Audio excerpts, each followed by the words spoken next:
different places, and we appreciate you being here today. My name is Dusty Johnston. I'm from Vernon College and serving as the chair. Please advise everyone that the meeting is being broadcast over the internet. I will take that very seriously myself. I would like to welcome the committee members back. I know that we have Jeremy McMillan on conference call. Do we have anyone else? Jeremy, can you hear us? We had Jeremy just a second. Okay, he probably put, all right, good. Dusty, I can, but I have to mute you, and so it takes me a while to answer if you ask me a question. Okay, thank you, sir. Before we get started, I was driving down yesterday and I had a thought. Let's take about 20-second moment of silence. We all lost a good friend and colleague, Dr. Irma Johnson Hadley from Tarrant County last week. And Irma had been the chair 2 years ago. Irma was a great colleague and someone I personally had gotten to know real well the last few years and thought highly of. So if you don't mind, let's just take, say, a 15-second moment of silence in her honor.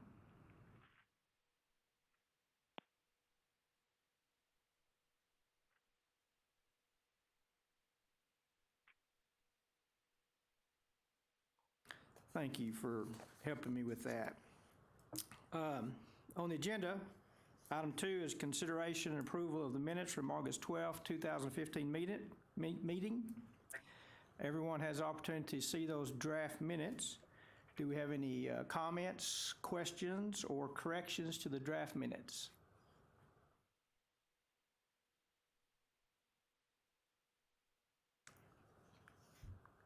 Do I hear a motion to approve the minutes? Kelly Shoemaker made the motion, and the second was Pam Anglin. All those in favor say aye. Aye. Thank you very much. Those opposed, same sign. Okay, thank you very much. Moving on to item 3 on the agenda, to discuss, review, and consider the different commissioners' charges for 2018-2019 biennium. We had a lively subcommittee meeting this morning. We've had some lively subcommittee meetings on the telephone the last few weeks, but let's go through them charge by charge and see where we're at. Charge 4 was to study and make recommendation on changes to the funding model that would, I don't know why I'm in, okay. Charge 4 is study and make recommendation on changes to the funding model that would enable institutions to meet the goals of the 60 by 30 Texas. This plan went out for people to look at, and additionally there's been some summary of the plan in different meeting materials, but I think we're going to begin with Julie Eklund, who's going to give us a little bit of overview, and then we will have discussion on charge 4. Thank you, Dr. Johnston. I believe you all have the PowerPoint in your handouts, and most of my remarks are going to be prepared. I think it's really important for this group to hear the coordinating board's message about the 60 by 30 text plan and a summary of the plan. So we'll work through the PowerPoint and that information, and then I'd be happy to answer any questions that you might have. And do feel free to interrupt me if you'd like as I move forward. With the 60 by 30 text strategic plan, Texas is focused on student success over the next 15 years. This plan will establish a globally competitive workforce in the state by 2030. The plan was developed over 18 months by a committee that included business and education leaders from across Texas. It was approved by the coordinating board on July 23rd. The Higher Education Strategic Planning Committee received expert testimony from individuals across the state, the U.S., and from around the world, and they sought input from more than 5,000 stakeholders across the state throughout the plan development process. We pretty much sent this plan everywhere, and I hope many of you had a chance to look at it during that process. The input and feedback helped to refine the plan, which was adopted, as I said before, at our full board meeting this summer. 60 by 30 text builds on the success of the Closing the Gaps by 2015 strategic plan. Work that began with the Closing the Gaps plan will not end. Those accomplishments will continue, and Texas's new higher education strategic plan, 60 by 30 text, is the beginning of a new series of accomplishments. The new plan is firmly founded on the critical need that Texas produces an educated workforce that is able to adapt to change and compete at the highest levels, nationally and internationally. The world's most competitive workforces have younger populations with more education compared to the U.S. and compared to Texas. 60 by 30 text emphasizes all forms of post-high school education, from undergraduate certificates to associate and bachelor's degrees to graduate and professional education. The plan also highlights the overarching goal that 60% of 25 to 34-year-olds will have a post-secondary credential or degree by 2030.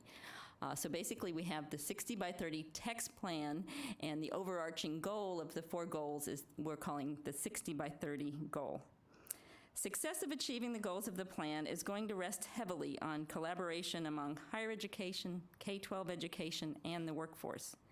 The plan provides latitude for 2- and 4-year institutions and encourages local creativity in pursuing the plan's goals as institutions continue to pursue their own unique missions. Oops. As illustrated by these 2 pie charts, Texas will have a diverse workforce in 2030. The question is, will Texas have an educated workforce? The 60 by 30 text plan is intended to answer that question with a bold and resounding yes. And here are the goals. The Strategic Planning Committee developed 4 student-centered goals, and I think that student-centered is very important to remember. The first deals with educational attainment, which is a fraction of the population holding a degree or certificate. The second goal deals with degree and undergraduate certificate completion.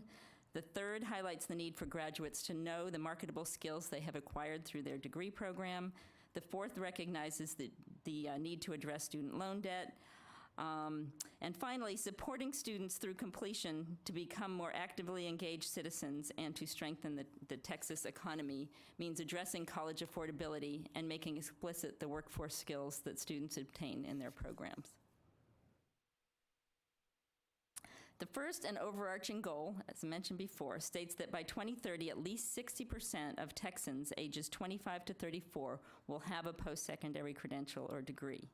This is a big percentage to shoot for because right now we're only at about 38% of Texans in this age group with any kind of post-secondary degree or certificate. The best educated societies in the world have already reached 60% or close to it in this age group. We've also looked at states that are close to that percentage, other states. We need to move the level of attainment up dramatically for young Texans. As mentioned, the goal is focused on the fraction of the Texas population actually holding a degree or undergraduate certificate, and those degrees and and those degrees and certificates could have been earned anywhere in the world at private, public, or for-profit institutions. Achieving the goal is critical for Texas to remain globally competitive. Data projections show we'll need substantially more Texans with post-secondary credentials to meet workforce demand, not fewer. And some sectors of the Texas economy could not hire enough workers with the required skill set to meet workforce demand, we've seen. The next goal, the completion goal, states that by 2030, at least 550,000 students in that year will complete a certificate, associate, bachelor's, or master's from an institution of higher education in Texas. The goal includes public, independent, and for-profit colleges and universities. Data that we've looked at from the Bureau of Labor Statistics make clear that students don't get much of an economic lift from college attendance unless they complete a degree or undergraduate certificate. We can do better at this than we're doing now. We need to continue the Closing the Gaps records of generating impressive growth in degree and certificate and undergraduate certificate production. The plan includes targets for Hispanic Texans to earn 285,000 degrees or undergraduate certificates in 2030, and that's over half of those 550,000. It also includes targets for African American, male, and economically disadvantaged completers. Another important target is to increase the percentage of students who enroll in higher education directly after high school, from the current 54% to 65%. If reached, Texas will award a total of 6.4 million certificates or degrees during the 15 years of this plan.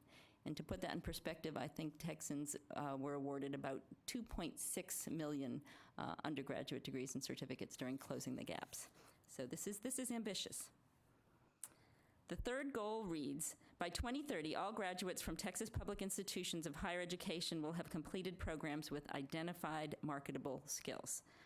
Marketable skills are those valued by employers that can be applied in a variety of work settings, including interpersonal, cognitive, and applied skills. The skills can be either primary or complementary to a major and are acquired by students through education, including curricular, co-curricular, and extracurricular activities.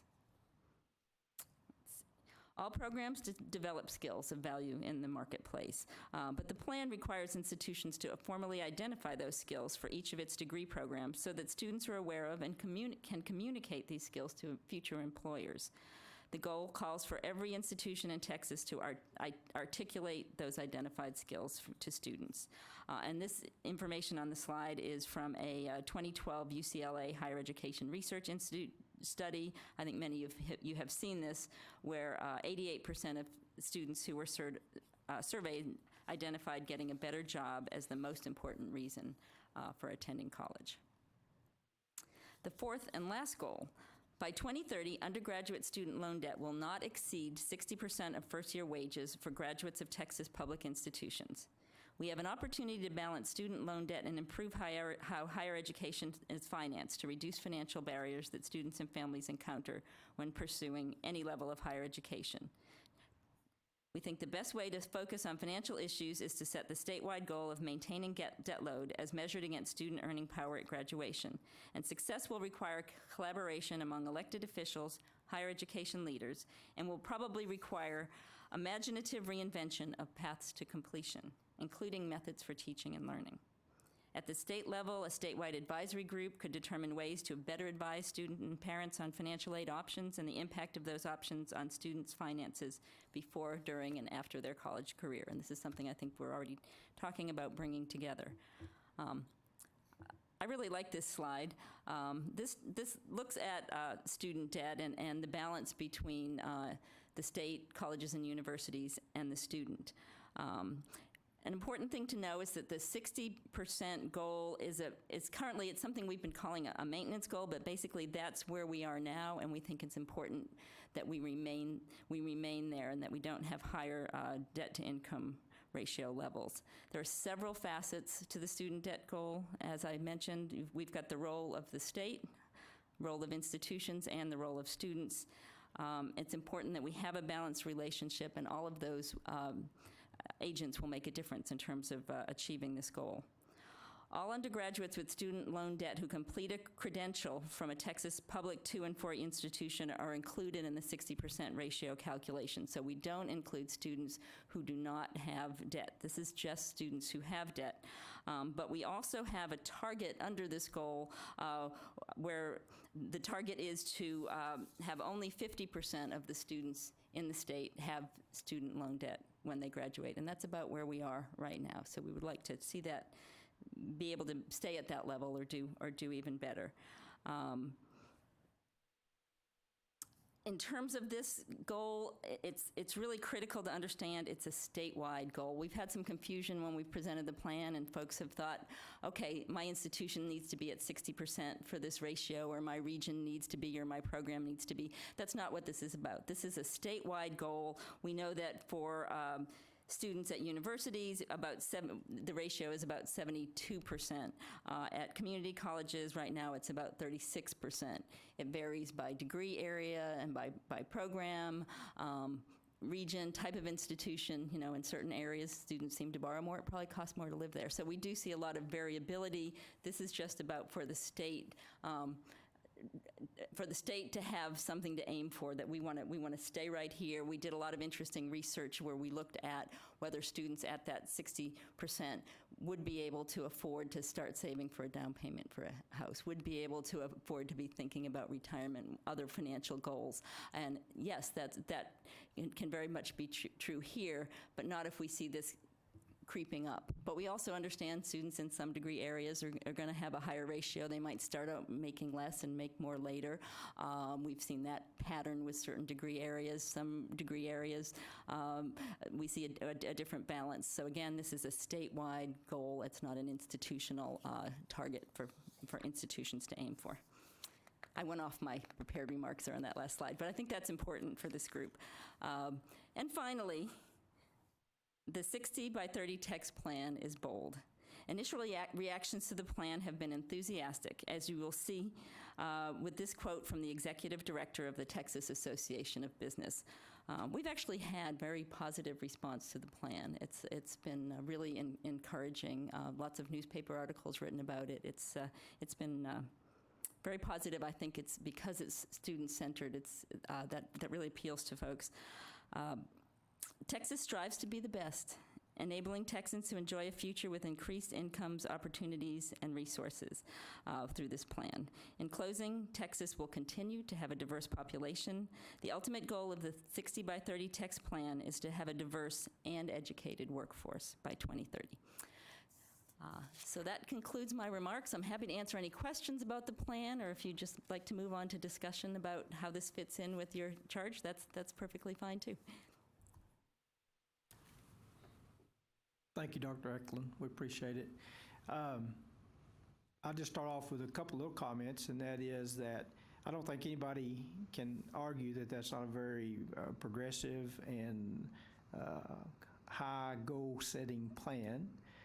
And our charge is, as we look at those things that we want to see happen by 2030, are there any recommendations to the current funding structure, funding model, that as a committee we would like to throw out for discussion, throw out for possible inclusion in the future? Everybody maybe wore out from the previous hour-and-a-half discussion on this in subcommittee, but go right ahead. Yes, ma'am. I know what's in the packet is some framework discussion that was put in for, I guess, draft. But I think the result of this morning's conversation with the subcommittee was thinking that we would now spend some time looking at each of the goals and the strategies that are in the plan and kind of map them to where in our current funding do we already cover funding? Is there anything there that we want to recommend as perhaps an enhancement to the current funding model to specifically line up to some of the goals? So I think we're looking at our next meeting to spend more energy on that. Is that what the That's team? a good overview. Mm-hmm. Anybody else want to throw into that conversation? I think one of the outcomes of this morning's subcommittee meeting would probably be some more work, because tying those specific goals to maybe some components of a funding formula will take a little work. And so what I'm hearing from that is that this the subcommittee on Charge 4 is going to review the draft recommendations, offer some additions and deletions for improvement, and specifically try to map to the goals of the 60 by 30 Texas plan. Pam? I will add that we did have a discussion on dual credit this morning and looked at some numbers there, because we do recognize that to meet 60 by 30, we have to do more dual credit in the high schools. And we also, with the passage of House Bill 5 2 sessions ago, the focus on more of the workforce training, the certificate training, will go on as dual credit in the high schools. Thank you very much. A comment I'd make based on this morning is that, you know, we've kind of gotten into our current funding model that we are a little bit comfortable with. And one of the things I took from the meeting this morning is, yes, we talk about performance funding, 10% being in student success points. And everybody's going to have an opinion, but, you know, the way that works is we're kind of rewarded for achieving student success points. A big part of the discussion this morning is, you know, is there a way to have some not a reward, so to speak, but maybe some portion of funding that drives the costly retention and completion efforts that we're all doing. None of the new best practices, none of the new strategies that we're all implementing to increase retention and increase completion are free. And so maybe in the future formula, there's some acknowledgement of that as a cost to be funded. Anything else? Okay, we'll conclude that discussion. Dusty, I want Yes. to ask a question of the coordinating board. You brought in experts from across the nation to share information with the drafters of the strategic plan. You've also had conversations across the state and some of our former presidents. Is there any work product from that activity that would inform this committee about potential alternative models that have driven success towards these types of goals in terms of the funding model from other states? Or did you receive any insight or input from others that would help this committee to not reinvent the wheel, as you would say, so we could consider that going forward? Yes, thank you for that question. We didn't get into a lot of depth about funding, though it did come up on a few occasions. I know we did have one of our committee members talked about the idea of reimagining higher education, reimagining higher education funding, that maybe it was time to look into that and think about that. So there was definitely an understanding of what an important role funding has to play in terms of a state plan like this. There is one strategy that addresses funding, and let me read that to you. And this is under the student debt goal. And you should have this in your packet too. I apologize, just take me a moment. Finance higher education in a manner that provides the most effective balance among appropriations, tuition and fees, and financial aid. Make higher education more affordable for students. So I think especially that first strategy to finance in a manner that provides an effective balance, that was really the committee trying to get at how important it is to understand that balance and to come up with an effective balance. But they were talking about innovation as part of that conversation and thinking about this creatively. Beyond that, I'd have to go back to our notes, and I'd be happy to look back and see if I can bring you more information at the next meeting.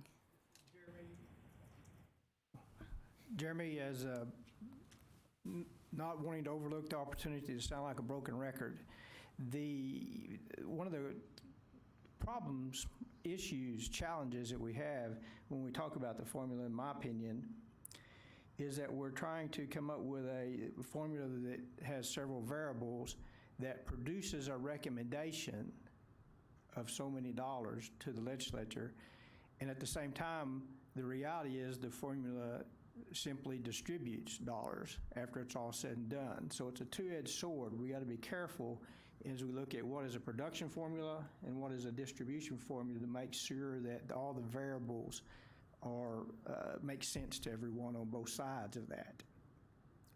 Brad? Dusty, I would maybe a bit reiterate the point you made just a moment ago with success points, because the point you're making about the formula is also true of the accountability structure. It doesn't actually add resources to the state's effort. In fact, it simply intensifies the redistribution model unless the legislature funds at a level at or above its prior allocation. And I think that's a question in my mind as we look at the 60 by 30.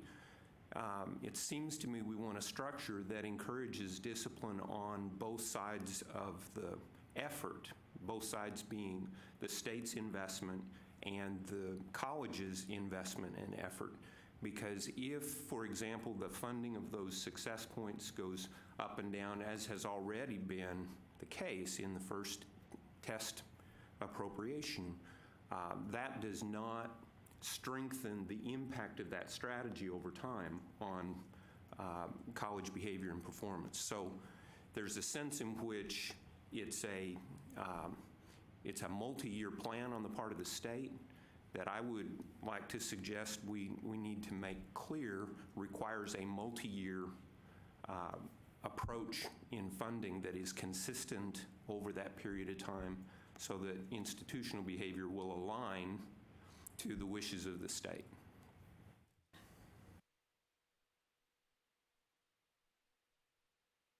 On question that was raised just a minute ago as well, if I'm not mistaken, this plan is for both 2 years and 4 years as well, correct, Julie? Yes, it's a statewide plan, so for all Was institutions in this Texas. charge included in the 4-year charge as well? Yes, the GAIs were asked to look at how the plan ties in with Is there, funding also. I think we brought this up at the last meeting, a need for a more of a collaborative committee and us not both being off over here doing this and it becoming a very divergent path. Did we not talk about that, I think, at the last meeting? I mean, if you're asking for a recommendation, our recommendation as community college could be a little bit different than the 4 years recommendation. And we would be, I don't know if Paul is, there's Paul. Paul, would you like to share a little bit what the GAI committee has talked about in terms of this charge? So the general academics have taken a great interest in the charge as well. And right now, they're focused on looking at their formula set to make sure that it fits within what they're going to need for the plan. They're really actually focused on a new allocation that we presented to them yesterday called the graduation bonus. It's going to work toward funding for degrees awarded and degrees awarded to at-risk students. So they think that's going to help them participate, or I guess support the plan the best possible way. That's their current drive. So that would kind of be similar to your success points model. Does that help? Thank you, yes. And I will add that that was just brought to the committee yesterday when they met, and we're going to be running a lot of data for them. So in terms of how that actually shapes out, I'm not sure, but we'd be happy to let you know the progress that's made in terms of them looking at that possible outcomes-based approach. But certainly the looking at completions does align with the success points where the most points are awarded for those completions. Yeah. Any additional comments? Brad? Let me just ask while that subject's there. So in the community college approach that we have right now, the success points are defined as 10% of the total appropriation. Is there value in us considering splitting those issues completely apart and suggesting that success points be funded as a separate allocation so that we disconnect the unintended impact of watering down its power over time? This is Diane. I think we tried to do that last year in stating at a minimum of the 185 or more, so it would be an incentive. And I know both in the committee's work as well as the coordinating board's recommendation, and even TAC had recommended that. It's just TAC added one more thing to throw in the 90-10 and the 185. So we talked about this morning the need to, you can only have one or the other logically. That really, if we can do a better job of staying focused on the a rate that is an incentive, and then an inflation factor we talked about maybe for future to even include an inflation factor on it that could grow and really incent that behavior. So it's how we spin that story. Like you said, is it separate? Can we really get there? I mean, in reality or not? But that mirrors some of the discussion we had this morning. Pam, what are you going to add to that? Nope. Okay. Well, it sounds to me like that Dr. Engeland's subcommittee that has worked very hard so far has stirred up some more work for themselves. And we'll see how that goes, Pam. And be sure to include me. I'd love to join you. Charge 3, study and make recommendations on the treatment of competency-based courses and formula allocations. We have quite a bit of material in our packet. Dr. Eklund will make some introductory comments, and then we're going to hear from Dr. Judith Sebesta, who will provide us an overview of competency-based education. Thank you.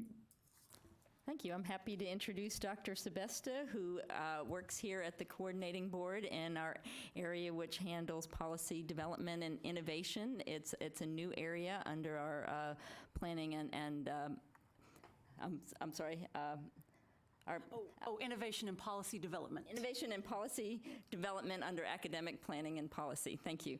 And she has worked as a college professor in the area of drama, and we are just so happy to have her with us. She has worked very closely with a group that's been looking at competency-based education with an informal work group with members from, or with folks from around the state who have been participating, and I'll let her take it from here. Thank you, Judith. Oh, thank you, Dr. Eklund, and I'll be talking about that more in just a little bit. But thank you for inviting me to come and talk about what has become one of my favorite topics, I would say. But I want to start with, actually, with this image. And you should have it in your materials, but also if you'll look at the screen. This is actually a classroom, a lecture in the 14th century at a university. On a side note, if you focus on the bottom right-hand corner, do you see that figure there sleeping? Apparently students slept back then as well as they do now in their classrooms. Sometimes, hopefully not very often. But so there's an example of kind of higher education then. And here is here is an image of higher education now. You could argue that little has changed in instructional delivery in the last 7 centuries. But now I think change is afoot, absolutely, with online education, classroom technology, a revisiting of student learning outcomes. And I would argue that competency-based education includes all of these change components.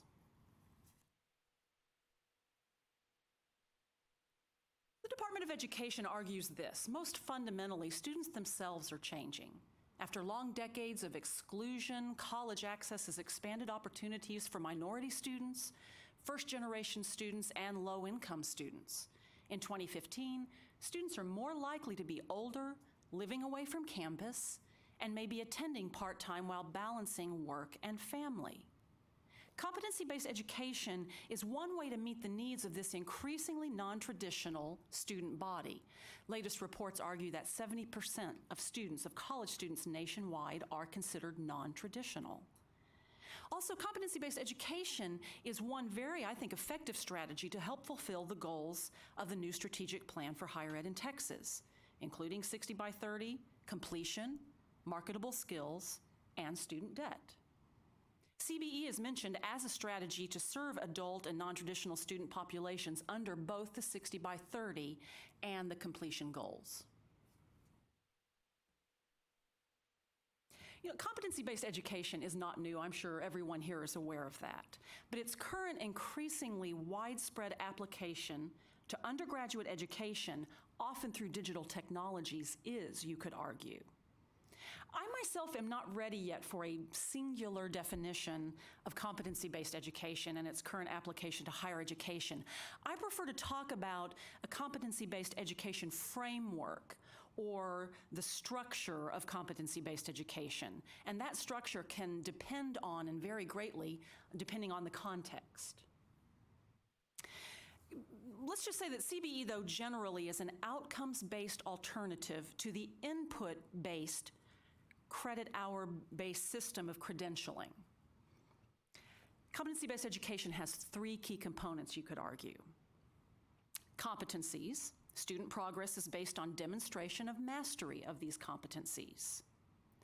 That mastery is measured through assessments and/or through application of credit for prior learning. And the third key component is that instruction is available to support learning and mastery of competencies when needed. I think this point is so important that I'm going to come back to it and spend just a little bit more time on it in a moment. A key difference between competency-based education and traditional education is that in traditional education, time is fixed and learning variable. In competency-based education, learning is fixed and time variable. In traditional education, some students demonstrate mastery, however, others may not. In competency-based education, all students demonstrate mastery, usually at a level of 80% or higher. Another way to look at it is that in traditional education, the credit hour or time is the dominant measure of progress. In competency-based education, learning is the dominant measure of progress. Competency-based education often, although not always, depends on the context, is self-paced, online, personalized, accelerated, and for the students often affordable. CBE usually involves things like modularized curricula, disaggregated staffing models, alternative financial models, flexible calendars and alternative terms, and also learning assessed using multiple means and methods. So I said I would come back to to instruction, because it really is a key component to competency-based education and for SAC, COC, and other accreditors across the nation. Accredited CBE programs must ensure that students have access to qualified faculty and that regular and substantive interaction occurs between faculty and students.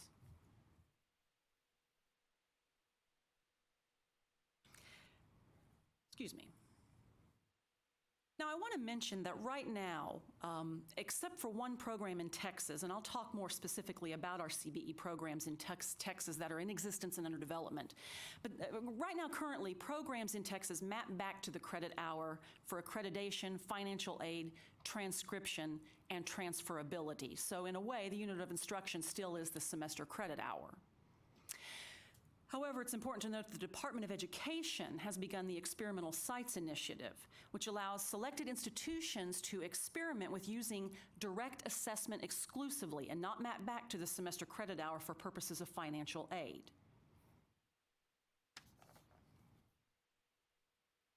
Just a very brief overview of some history of competency-based education in Texas. It's had a presence in here since at least 2011 with the founding of Western Governors University, Texas. That same year, the Texas Affordable Baccalaureate program was developed jointly by the Coordinating Board, South Texas College, and Texas A&M University Commerce. It became the first competency-based education program at the bachelor's level offered at public institutions in the state. They began instruction in January of 2014 and graduated their first class of students in May of 2015.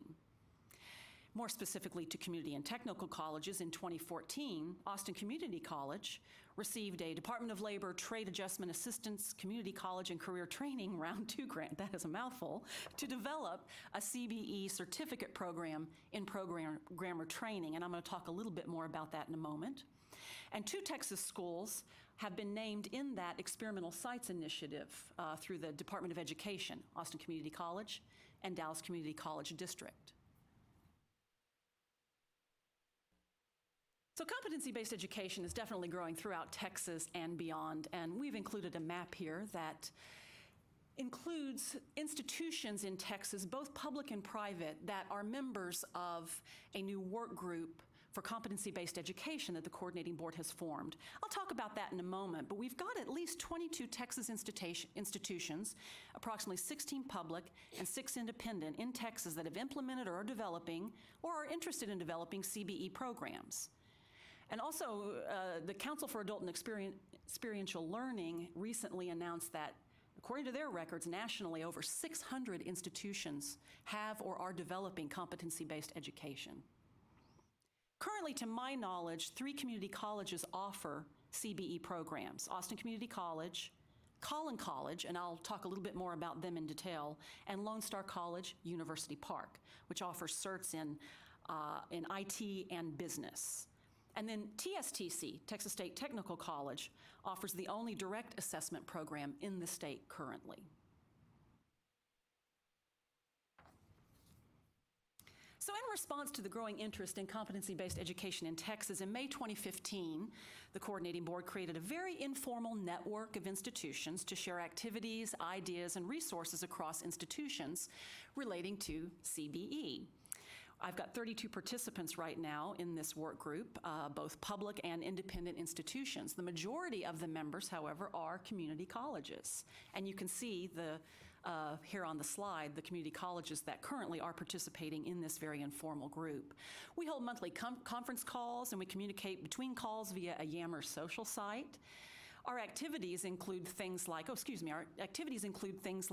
information and resource sharing, things like vendor reviews, conference debriefings, articles and reports that we share with each other.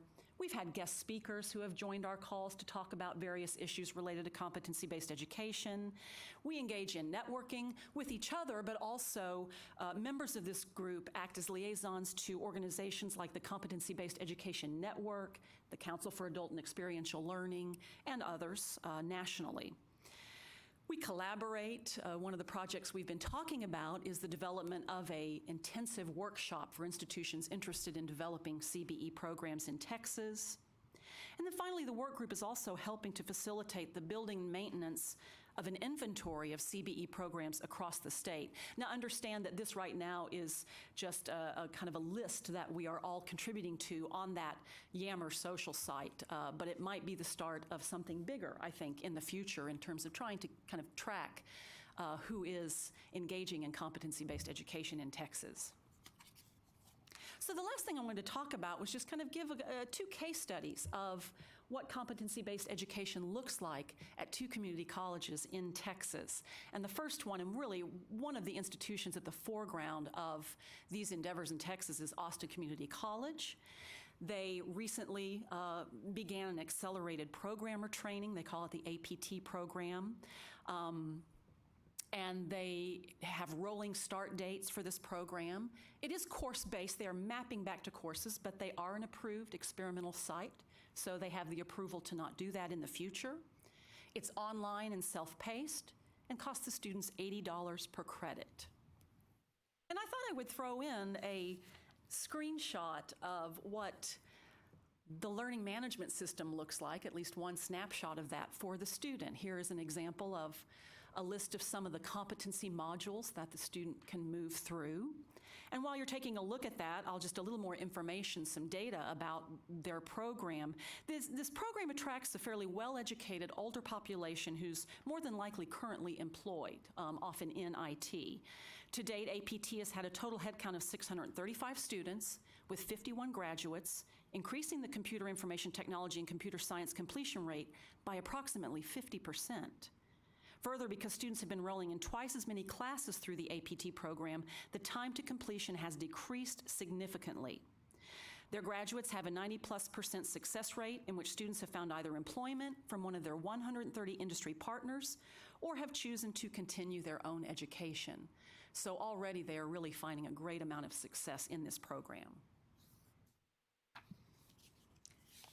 Just this fall, Collin College began a CBE program, Certificate in Business Management. Also, it's course-based, online and self-paced. This one is only $39 per credit. And an unusual thing for institutions in Texas, but not across the nation, is that students do not have any expenses for learning materials in this program. This program is using only open educational resources at a significant cost savings for those students. And on their website, they describe that this certificate program allows participants to earn credit for business skills they use every day. The program's perfect for people who would like to earn a business certificate in a job market where an advanced education is rewarded. Any interested institutions in Texas can join the competency-based education work group that we have found. So if you would like more information, please feel free to contact me and I will be happy to send you an invitation to join the group. And I also will be happy to answer any questions and entertain discussion. Any questions about that presentation? We appreciate it.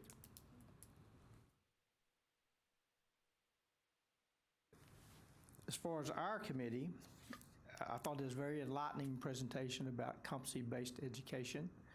I personally appreciate the way that it's evolving. Our concern is how we're going to treat competency-based education in formula allocations. And with that, we have a subcommittee that I'm not sure We had some situations with that subcommittee, as we've already talked about. But Dr. Leidick, would you have any input at this time? Okay, that's fine. That's all right. No, that's okay. At this time, we don't have any draft recommendations or anything like that in regard to Charge 3. So I'll open it up for discussion from the floor if anybody would like to make a comment or a suggestion. Brad? This is probably just very much anecdotal, but we have a program in industrial technology that has many of these characteristics, and overall has been a real improvement over the previous model. But one thing that popped up, which we did not anticipate, is the students who, instead of accelerating their work, actually drag the work out and find themselves in some peculiar situations where their financial aid provided support for a certain period of time, but their studies outlasted that window. And so they're wanting the school to chip in and help keep them afloat while they continue their studies. And it was just an ironic observation that there is a value to the deadline in the traditional model for certain students. There is and taking that off has different impacts on different people. So I just kind of interesting. Well, I would throw out two observations just as we discuss this further and work with the subcommittee. Personally, I've enrolled myself in a Rosetta Stone Spanish class, and that is about as competency-based as you can get. I'm very impressed with that whole teaching module and format that they've developed, and not a plug for Rosetta Stone. And secondly, several years ago, some of you guys may as well, at one of my colleges, we implemented a My Math Lab, which was 100% 3 levels of math, totally competency-based, and is one of the best programs I've ever worked with, but it was still tied back to credit hour production. So I would just make this very old man observation that the question is, how's it going to be treated in the formula? So implied in there is it needs to either be treated differently or it needs to be treated the same. I mean, we've got two things. One is the whole production and modules and the delivery method, which I 100% support. The other one is, does it need to be treated the same or does it need to be treated differently? So that, to me, is what is implied in that question. And when you say differently, that means more or less. I mean, it is that simple to me.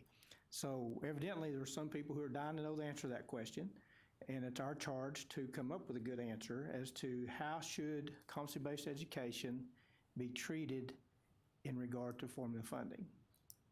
So we'll continue working on that one as well. Gives us a good job.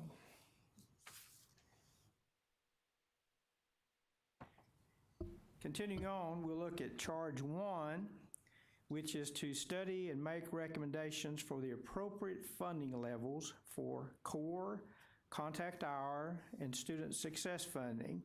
Reminding everybody that this is specifically for the community and technical colleges, and this is a format we've now completed 2 biennium with in regard to core funding, contact hour funding, and student success funding. A lot of information has been provided. In addition, we were asked to look at the critical fields and make some type of observation about whether those should be expanded or deleted or changed in regard to changing things going in the state. Currently, those fields are science, technology, engineering, mathematics, and allied health.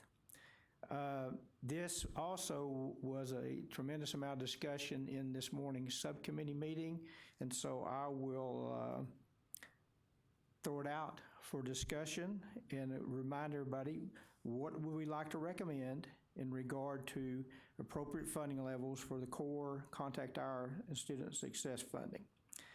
We did have a draft from this committee that we looked at quite a bit, but there was also quite a bit of discussion, so I'll open it up for discussion. We felt like in the recommendations that came from the coordinating board are on page 6 in the packet you received, but the funding recommendations were very appropriate. It did add, the recommendation adds $200.2 million to the community college appropriation. That's a 11.5% increase from the current appropriation. And it does maintain the split between the core, funding the formula, and the success points. And this is where we talked, in addition to the charge 4, about getting back to that $185 per success point minimum, and then having an inflation rate there. And that pot of money needs to be determined by the number of success points each time, so that we are competing against ourselves and there is value to earning those success points. And then critical fields, we did agree in the subcommittee that the critical fields need to be addressed, especially in the workforce area, because we have a number of programs there that are in high demand across the state, and they are high-cost programs to offer. Yes, sir, Brad. I was just going to ask what the subcommittee deliberations were regarding the base funding, the $1 million per school base funding. Because if the rationale for that funding is to, in some small way, recognize fixed costs across all institutions, then it seems reasonable to me that there needs to be some mechanism over time for that to increase, since core base costs do rise. And certainly my own college saw a tremendous increase in employee benefit costs, as an example, which is in many ways part of that core cost to operate an institution. So I was just curious what the subcommittee thinks you may be arriving at in that realm.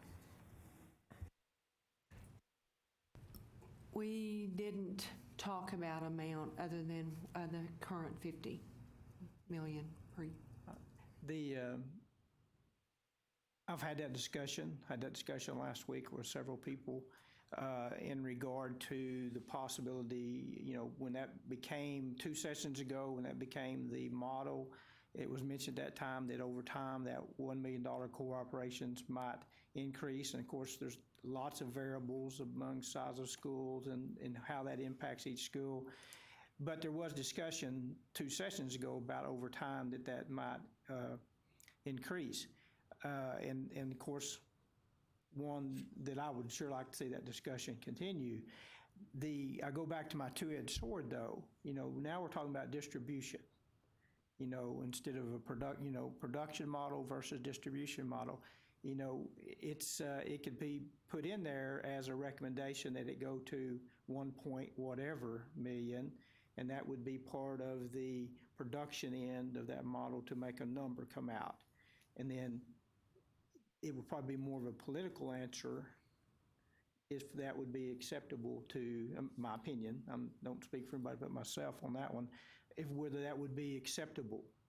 And then you get into, does that take away from other pieces of funding, or is that in addition to, depends on what that overall number is. But I think it's a very legitimate discussion to have. I know that in last week's meeting of TAC that it was a table discussion. It was not an agenda item discussion, but I think we're trying to have that discussion very early on. And I remind people, I can't remember, what was the word I liked this morning, Roland? Edification? Yes, I love that word now. I'm going to use it. Resonate and edification are my 2 new words for the day. And that, 2 sessions ago, that model didn't come from this formula advisory committee. It came from lobbying efforts of TAC. My personal feelings would be if it got down the road a little further within that group, that we would have agreement in support from both directions. But I don't know how that's going either way. Okay, well, I appreciate that. And I just want to be clear, I don't have a personal opinion on that. I just think that it is an issue, and if part of our charge is to, is to reflect on the adequacy and structure of the current approach. I don't know if it's a footnote in there that might simply say that we recognize this as an unresolved issue or whatever, but I see the dilemma both ways. Further comments? Yes, ma'am. Diane. Sorry. That's okay. If it's on, oh, okay. I think for just the Fuller team here, what made it into the agenda was a draft for us to kind of kick around in committee this morning. It was our first real meeting to get together and look at it. And it was a proposal that was put on the table by the coordinating board trying to take the normal format and throw something on the table. So I think our discussion this morning was we collected quite a few variables that we want to still talk about and still look at. I wouldn't want someone to read just because it's in the agenda, that's the output of our Charge 1 committee, because it kind of surprised, I think, some of us. We didn't realize going in that that was going to be kind of where we were this morning. So I think we had a great discussion, and I think our next meeting, hopefully, we'll be able to take a more organic approach of discussion of each of the elements and less the standard documents. I would add to that, Brad and others, that the draft recommendation, we did hear quite a bit of information to the rationale of those numbers and the process and the methodology and the procedure to arrive at those numbers.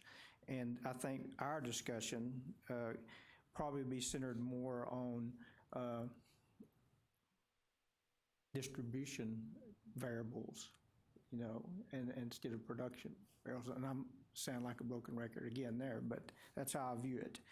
I will add that one of my conversations this morning that doesn't come into the funding recommendation, but that I would like to throw out to the whole group just for consideration, just to think about when you're driving home or flying home, was that in the support information to talk in terms of funding per full-time student equivalent. I'm finding that, using that word I came up with, that it seems to be a number or a perception or a presentation that resonates with my individual legislators. And, we can talk about formula funding, we can talk about contact hours, we can talk about student success points, but when you get down to the bottom line, what are the dollars per full-time student equivalent? And of course, those have gone down over the past, specifically 3 sessions ago and then on down. And that is a number that people can grasp. So and Jeremy questioned me on this morning, I'm not suggesting we adopt that as a funding model. I'm suggesting that as background information to support the funding model, we show a nice little bar graph to that effect. Any further comments on Charge 1 for discussion?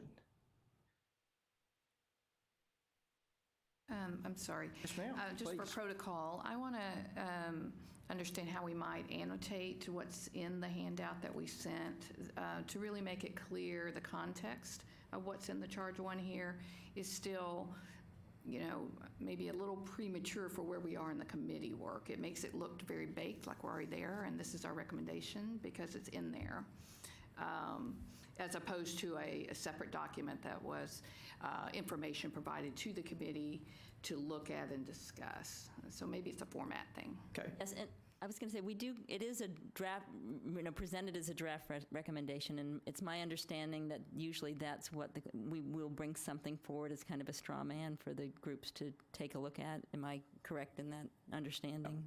Well, I've been on it a And so couple we'd be times, happy and to- it was actually a little different, where we worked a little more organically. Okay, thank you. And then definitely had presentations that provided information, but for documentation of a draft, it came from the committee to the coordinating board, as opposed to the coordinating board for us to now propose changes to. So that dynamic is a little awkward for the Okay. first real meeting. And that's very helpful because, as you know, several of us are new working with this committee. So we appreciate the guidance. And in terms of moving forward, then we will look to you for the information you'd like to see included in the draft the next time. Is that what you'd like to provide? We will provide additional materials, but in terms of actually what the draft recommendation looks like, would the committee like to send us edits to this or a new version? If you could help me with what you think would be the most useful. My perception is that this subcommittee for Charge 1 and 4 will take these draft recommendations and then make additions, deletions for improvement. That's what I and thought. Submit them back. Yes. Okay. Yes.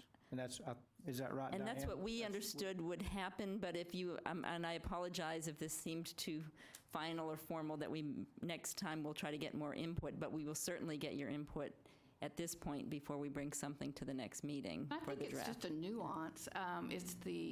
Because it's in the agenda, as opposed to the other documents were a separate presentation, and it's presented under the charge, like it's a readout on the Charge 1 committee. It's in that section, as opposed to it being the committee's response might be no recommendation yet because we're still discussing, and then and we could say we've looked at this separate document. But because it's in there under that box, it makes it seem like the committee, that's their what you're saying, recommendation. yes. It was really more the nuance It's of just the presentation, how we presented it in the materials. Julie, Thank you. can I add in? If you have it handy, if you look on that page 8 of your document, under the charge 1 there, and it has the words draft recommendation. Yes. And maybe just adding the words draft recommendation as prepared by the THECB staff. And that may take care of that. It just denotes it was not something that came from this committee. Does that help, Diane? Yes, and then we would still normally have a comment like the other charges did on what the committee's status is at this time, which is we're still discussing it or whatever. Okay, yes, we'd be happy to make that change. I think we've got that all ironed out. Yes. I think we'll be just fine. Thank you, yes. Any further discussion on charge number 1? Let's move to charge number 2. Study and make recommendations for the appropriate funding level for and the refinement of Texas State Technical College System's return value funding formula. I know there's a meeting at 1 o'clock a subcommittee meeting at 1 o'clock to further look at that, but I know that Mike Reeser is here and we're probably led to make a comment. How much time do I have? I have nowhere to go, Mike. Could y'all settle in? Yes. Let me. Okay. Indeed, our committee has already met. We had an organizational meeting a while ago. A 3 weeks ago. We have not presented to you now a draft or a straw, although one is under development right now. Today we'll do further work on it. But I'll tell you, if you were to turn back in your package to page,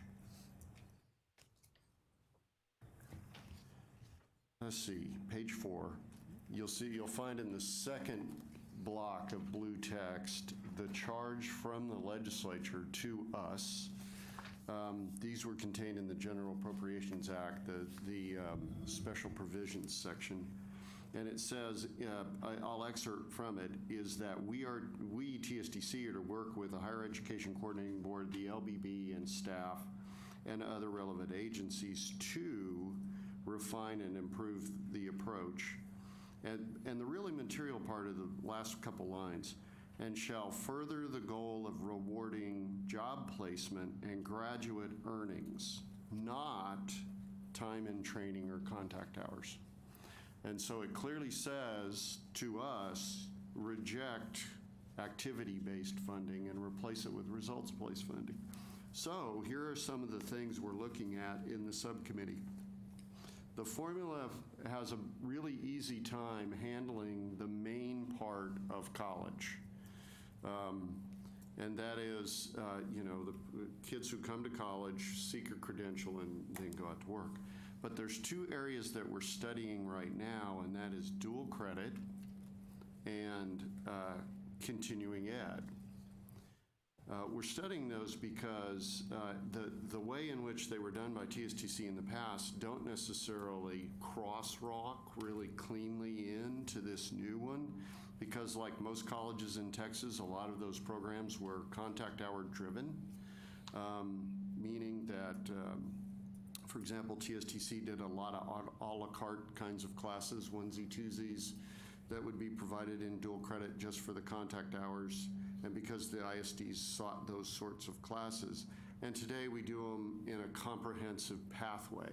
We don't do any dual credit that isn't at least 3 logical sequenced classes that result in some sort of credential, even if it's just an MSA.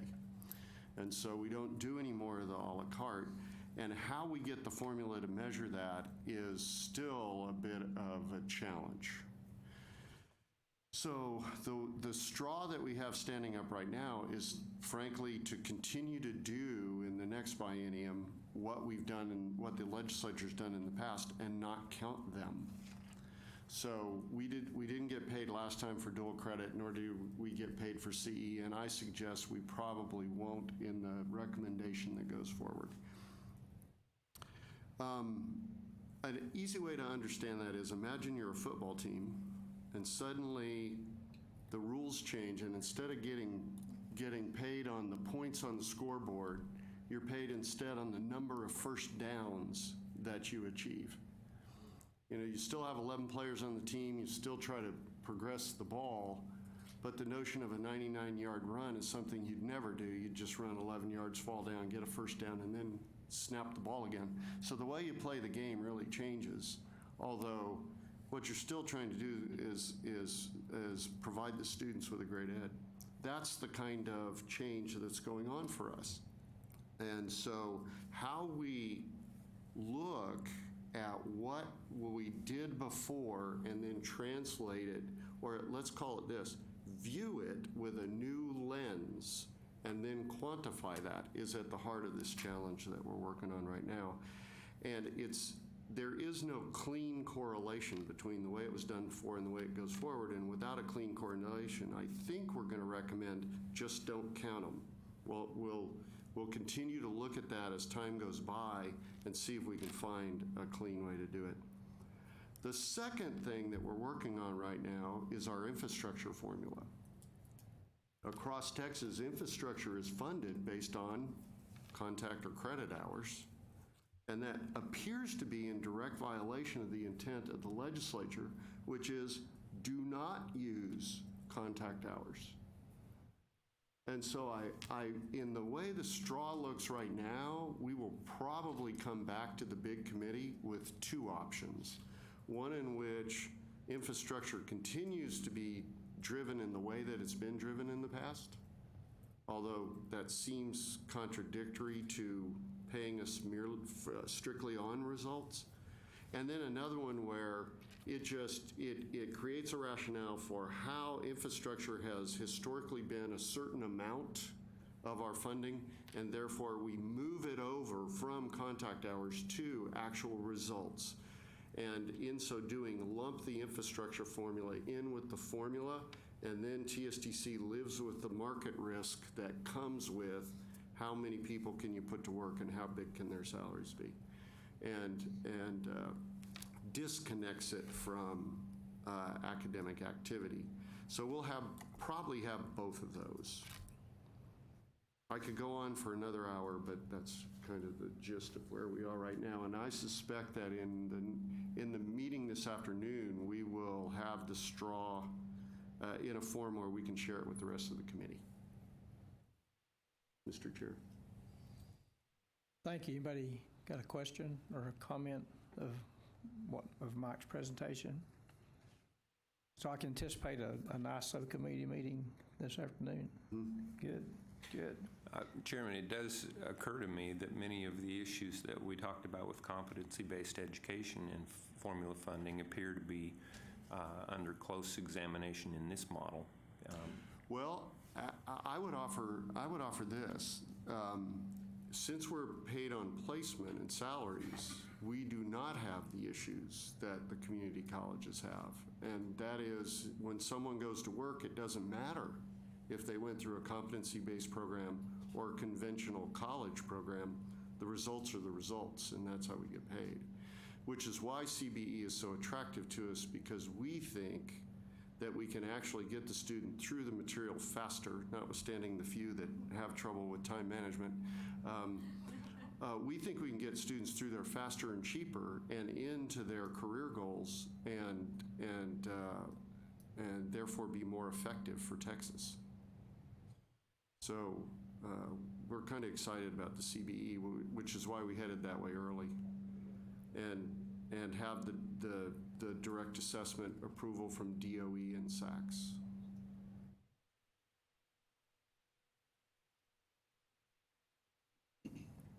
Good. Thank you, Mike. I appreciate it. Thank you. Any further discussion on charge? Nope. Everybody's good? Everybody's had their piece? All right. Agenda item 4 is to plan for subsequent meetings. I don't remember the date. Roland, do we have a date for our next meeting? We do, don't we? It's November 5th. November 5th. Outstanding. Everybody plans to be here or call in like Jeremy. Jeremy, you still with us? Oh, thank you. I should have read a little further down on the sheet there. Okay. At our next, it's going to be a lot of work for subcommittee that Dr. Anglin is chairing. And that will be a lot of focus of our next meeting. And based on previous years of this meeting, or of this committee, if we could come to some resolution by the next meeting or have some good draft recommendations for the whole group, I'd like to begin the next meeting with some type of vote to bring some closure to those issues. And then we will see what happens in regard to competency-based education also between this time and then. Any other comments? Yes, sir, Jeremy. Dusty, I am here. It just took a while. I was talking to you and the phone was on mute. Sorry. Okay. Would you like to make any comments here toward the end of the meeting? No, I just appreciate y'all letting me join in. Well, we appreciate you taking the trouble. Dr. Johnson, can I also add you sure can. a couple of things? One I did want to mention in terms of critical fields, that I believe the coordinating board thinks it's time to start looking a little more closely at critical fields. I know this committee has talked about it, but it's probably something that we're going to be looking at moving forward into the next year or two. So if this committee at the next meeting would like to bring us any advice for things we might want to look at or think about as we move into that evaluation and of critical fields moving forward, that would be appreciated. So I just wanted to give you some time to think about that. And then I had one other thing that it's related enough to formula funding that I'm bringing it forward. And this is something that's happened actually fairly recently, which is why I'm bringing it now. And I had a chance to talk to Dr. Johnson and the work committee earlier. We do have an institution in Texas that has approached us about doing a special pilot related to reporting their 8-week courses, which happen at the end of the semester, on their semester reports, on their student and class reports that come into us in October. They've asked for a couple of week extensions so they can include those 8-week courses to do this as a pilot. And we at the coordinating board have thought about it and believe it would be a good thing to do, just again as a pilot for this one institution to see how it goes and what kind of issues might come up. But we wanted to make sure there weren't any formula funding concerns around our going ahead and doing that and allowing this institution to include 8-week courses that start in October in their fall reporting. And we did talk about the preliminary enrollment and how important it is that the coordinating board get that in October and some ways to address that. But if there are any concerns about funding, we just wanted to ask. And this is certainly something that, if it's effective, we will talk about for other colleges. And I do think it also relates to the success of the plan, the coordinating board wanting to be flexible and understand that education delivery models don't look the same as they used to. And to be successful with students and increase our enrollments and completions, we really need to be a little more flexible too in terms of how we handle those things. So. Good, I appreciate that. Just a comment on that is, certainly not within our authority or our charge to do a yay or nay on that, but what we're really talking about is in adjusting one institution's preliminary fall enrollment based on their delivery models. Mm-hmm. And then from hallway discussion, it sounded like that if that was a successful opportunity, then it might be something that we look at for other institutions who have different delivery models as well. Yes. Okay. Thank you. Yes, Dusty, yes, sir. The first comment she made relative to funding